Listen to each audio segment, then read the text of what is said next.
राष्ट्रीय जनतांत्रिक गठबंधन (एनडीए) का हिस्सा बने राष्ट्रीय लोकदल रालोद ने गठबंधन में मिली बिजनौर और बागपत लोकसभा सीट पर अपने उम्मीदवारों के नाम का ऐलान कर दिया है। रालोद ने बागपत से राजकुमार सांगवान और बिजनौर से चंदन चौहान को उम्मीदवार बनाया है।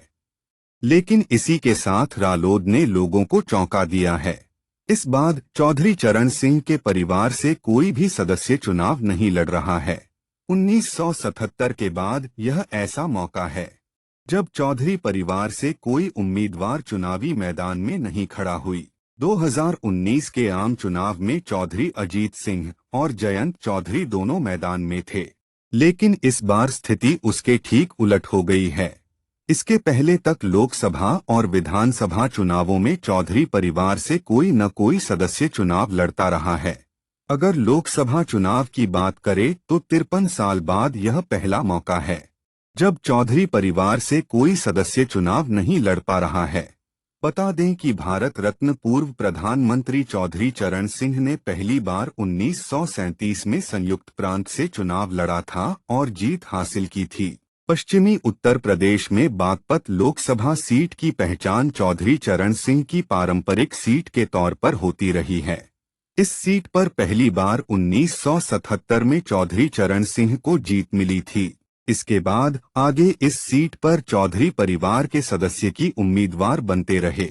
हालांकि इस बार बागपत सीट पर सांगवान को उम्मीदवार बनाकर पार्टी ने अलग संदेश दिया है। चौधरी चरण सिंह साल 1977 में विधायकी का चुनाव लड़े थे और जीत हासिल की थी। चौधरी चरण सिंह पहली बार 1937 में यूपी की छपरौली विधानसभा सीट से विधायक चुने गए थे। इसके बाद 1946, 1952, 1962 और 1967 में विधायक बने। लगातार 40 सालों तक कांग्रेस के साथ रहने वाले चौधरी चरण सिंह ने 1967 में पार्टी से इस्तीफा दे दिया और करीब एक साल बाद भारतीय क्रांति दल का गठन किया। आगे चलकर यह राष्ट्रीय लोक दल बना। बागपत सीट से चौधरी चरण सिंह के बाद उनके बेटे अजीत सिंह लगातार लोकसभा चुनाव लड़ते रहे। अजीत सिंह अपनी पारिवारिक सीट बागपत से जीत हासिल करते गए। वो बागपत सीट से 1989, 1991, 1996, 1997, 1999, 2004, 2009 में सांसद बने। 2009 से चौधरी अजीत और जयंत चौधरी दोनों लोकसभा चुनाव लड़ते रहे।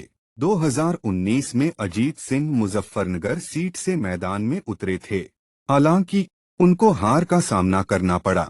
वहीं जयंत चौधरी अपनी पारिवारिक सीट बागपत से मैदान में थे, लेकिन पिता के साथ साथ बेटे को भी हार नसीब हुई।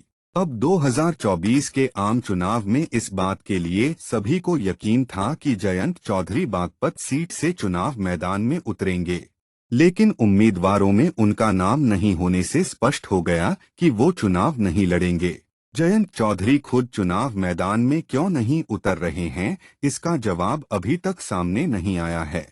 हालांकि यह काम करके जयंत चौधरी ने सभी को चौंका दिया है। वहीं जयंत चौधरी के चुनाव नहीं लड़ने को लेकर विरोधी भी आरएलडी पर हमलावर हो गए हैं।